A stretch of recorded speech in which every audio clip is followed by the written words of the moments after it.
Magandang gabi, ako po si Benison Estareha. Meron tayong update regarding sa ating monitor na si Super Typhoon Leon with international name na Conray as of October 30, 2024, that's 11 p.m. araw ng Miyerkules. Patuloy pa rin po ang paglapit ng sentro or mata nitong si Super Typhoon Leon dito po sa Batanes. At huling namataan kaninang alas 10 ng gabi, 150 kilometers na lamang po sa silangan ng bayan ng Basco. Taglay pa rin ito ang maximum sustained winds na 185 kilometers per hour malapit dun sa kanyang mata at mayroong pagbugso hanggang 230 kilometers per hour. Ito naman ay kumikilos pa rin pahilagang kanluran or paakyat na pakaliwa at bahagyang bumabagal at 15 kilometers per hour. Yung kabuuan po ng bagyo kung saan abot po yung malalakas sa hangin ay nakakaabot po dito sa may northern and bahagi po ng central Luzon, habang yung mga pag-ulan kitang-kita dito sa ating satellite animation, malaking bahagi po ng Luzon and Visayas ang mga karanas ng mga kalat-kalat na ulan at pinakamalalakas pa rin doon po sa may areas sa may extreme northern Luzon kung saan pinakamalapit itong si Bagyong Leon, habang meron din sa may western sides of Luzon po, meron din tayong minsan malalakas na mga pag-uulan. Base naman sa ating latest satellite animation, after ni Bagyong Leon, wala naman tayong inaasahang bagyo na papasok ng ating Philippine Area of Responsibility sa mga unang araw ng Nobyembre. Base po sa pinakahuling track ng Pag-asa, inaasahang kikilos pa rin po ng northwestward or paangat na pakaliwa itong si Bagyong Leon. Inaasahan po na pinakamalapit pa rin bukas ng madaling araw hanggang sa umaga mula dun sa kanyang mata itong pong lalawigan ng Batanes, at inaasahang magla-landfall naman po sa may silangang parte ng Taiwan pagsapit po ng tanghali or hapon. Pagsapit naman ng hapon hanggang sa gabi, posibleng unti-unting ihina na yung bagyo, knowing po na magla-landfall po ito at magkakaroon ng interaksyon dun sa rugged terrain or bulubunduking parte po ng Taiwan. Mag-emerge pagsapit po bukas ng gabi dito sa may western side na ng Taiwan at lalabas ng Philippine Area of Responsibility late evening bukas hanggang sa madaling araw po ng Friday. In terms of intensity naman po, simula po ngayon hanggang bukas ng umaga mananatiling at its peak or pinakamalakas pa rin itong si Super Typhoon Leon, at pagsapit naman po dito sa may parting Taiwan, posibleng humina siya as a typhoon. Pagtungo dito sa may eastern portion of China, biglang hihina pa ito into a severe tropical storm and tropical storm. Base naman sa ating latest track po, kitang-kita itong kulay orange. Ito yung mga lugar po na magkakaroon po ng pinakamatitinding mga pag-ulan, habang may mga strong winds pa rin sa malaking bahagi po ng northern and portions of central Luzon, dahil umaabot sa 600 kilometers yung radius at yung kabuuang diameter naman po yung umaabot ng 1,200 kilometers. Sa ngayon, nakataas na po ang Tropical Cyclone Wind Signal number 5. Ito na po yung highest signal na pwede nating ibigay sa isang lugar sa mga bayan po ng Itbayat and Basco sa Batanes.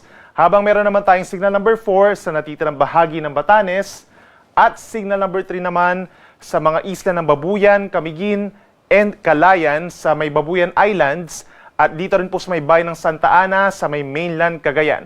Kapag meron tayong signals number 3, 4, and 5, for the next 12 hours, makakaranas po tayo ng matitinding hangin na posible po makasira ng mga puno at pananim, makasira din po ng bahay, hindi lang yung mga yari po sa kahoy, at makapagpatumba rin po ng poste at mga linya ng kuryente. Samantala, for the next 12 hours, asahan din po ang malakas na hangin. Signal number 2 naman sa natitirang bahagi ng Babuyan Islands and mainland Cagayan, gayon din sa northern portion of Isabela, lalawigan ng Apayao, northern portion of Kalinga, northern portion of Abra at buong Ilocos Norte. At meron naman tayong Tropical Cyclone Wind Signal number 1 dito sa natitirang bahagi ng Isabela, gayon din sa Quirino, Nueva Vizcaya, natitirang bahagi ng Abra, rest of Kalinga, pababa ng Mountain Province, Ifugao, Benguet, Ilocos Sur, and La Union Signal number 1. Meron din po tayong Tropical Cyclone Wind Signal number 1 sa northern and central portions of Pangasinan, northern and eastern portions of Nueva Ecija, ngayon din sa northern and central portions of Aurora. Itong mga nasa signals number 1 and number 2, within the next 12 hours or hanggang bukas ng tanghali, makakaranas pa rin po sila ng mga pagbugso ng hangin dulot nitong si Bagyong Leon, at inaasahan po sa mga susunod na bulletin, posible habang umaakyat ang bagyo ay nababawasan po yung mga signals natin dito sa may Central Luzon at timog na bahagi ng Ilocos, Cordillera, and Cagayan Valley. Bukod po dun sa malakas na hangin, meron din po tayong mararanasan na malalakas na mga pag-ulan sa susunod na 24 oras sa malaking bahagi ng Luzon, lalo sa may northern and western portions. meron tayong more than 200 millimeters na dami ng ulan sa may Batanes and Cagayan, kabilang ng Babuyan Islands kung saan pinakamalapit ang Bagyong Leon. Meron naman tayong 100 to 200 millimeters na dami ng ulan bukas, or that's around 100 to 200 millimeters. Heavy to intense po ito sa may Ilocos Norte, Ilocos Sur, Apayao, Abra, Occidental Mindoro at Calamian Islands, habang meron naman tayong moderate to heavy na mga paulan or between 50 to 100 millimeters sa dami ng ulan sa La Union, Pangasinan, ganyan din sa Kalinga, Mountain Province, Benguet, Isabela, pababa po ng Zambales, Bataan, Cavite, Batangas, Antique, hanggang sa may Negros Occidental. So ito po yung mga lugar na posibleng magtaas tayo ng mga heavy rainfall warnings and rainfall advisories by October 31 or araw po ng Thursday, habang pagsapit ng Friday, habang umaakyat at palabas na rin ng PAR itong si Bagyong Leon, meron pa rin tayong mararanasan na heavy to intense na ulan sa Batanes at moderate to heavy na paulan pa rin sa may Babuyan Islands, Ilocos Norte, pababa pa rin ng Zambales, Bataan, Occidental Mindoro, and Calamian Islands. Ang Metro Manila naman po, natitirang bahagi pa ng Luzon at natitirang bahagi ng Visayas, asahan pa rin po ang makulimlim na panahon lalo na within the next 24 hours at makakaranas at some point ng kalat-kalat na mga ulan and thunderstorms.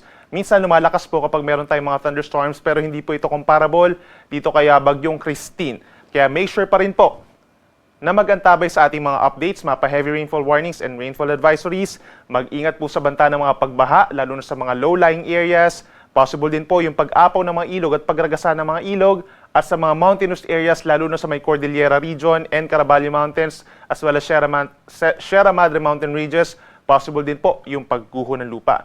Make sure na coordinated tayo sa ating mga local disaster risk reduction and management offices kung kinakailangan po na evacuation, plus makipag-ugnayan din sa mga local chief executives for possible suspension sa class at sa trabaho.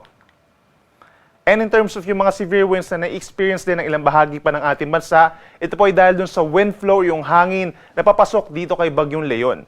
Meron po tayo bukas na mararanasan ng mga pagbugso pa rin sa malaking bahagi ng Cordillera region, ganyan sa Aurora, Bataan, Quirino, and Nueva Vizcaya. Metro Manila kahit malayo sa Bagyo as well as Calabarzon may mga pagbugso pa rin. Gayon din sa may Mimaropa, Bicol Region, Northern Samar at malaking bahagi ng Western Visayas.